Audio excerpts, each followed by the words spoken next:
નમસ્કાર મિત્રો, હું છું સંજય ગણાત્રા અને સ્વાગત છે તમારું મારી યુટ્યુબ ચેનલ ટાઈમ ટુ ટ્રાવેલમાં. આજે આપણે વાત કરવાના છીએ જૂનાગઢના ઉપરકોટના કિલ્લામાં આવેલી નીલમ અને માણેક તોપના ઇતિહાસની. મિત્રો, તમે જ્યારે જૂનાગઢ ફરવા ગયા હશો ત્યારે ઉપરકોટના કિલ્લાની મુલાકાત ચોક્કસ લીધી હશે. ઉપરકોટના કિલ્લામાં ઘણા બધા જોવાલાયક સ્થળો આવેલા છે, જેમ કે રાણક દેવીનો મહેલ, નવગણ કૂવો, નીલમ અને માણેક તોપ, અડીકડીની વાવ અને બૌદ્ધ ગુફાઓ.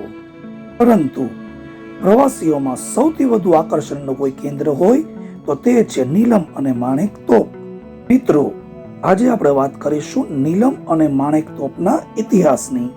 નીલમ અને માણેક તોપ ઇજિપ્તમાં ઈસવીસન 1531માં બનાવવામાં આવી હતી અને આ બંને તોપોનો ઉપયોગ તુર્કીના સુલતાન દ્વારા તેના નૌકાદળમાં યુદ્ધ દરમિયાન કરવામાં આવતો.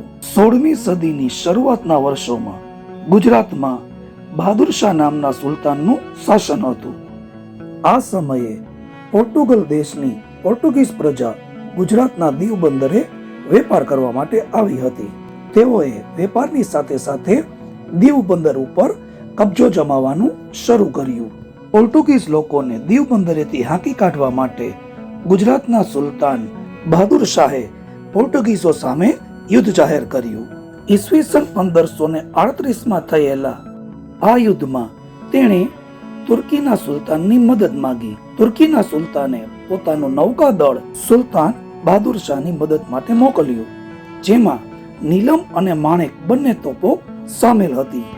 પરંતુ આ યુદ્ધમાં પોર્ટુગીઝ લોકોએ દગાથી ગુજરાતના સુલતાન બહાદુર શાહને મારી નાખ્યો.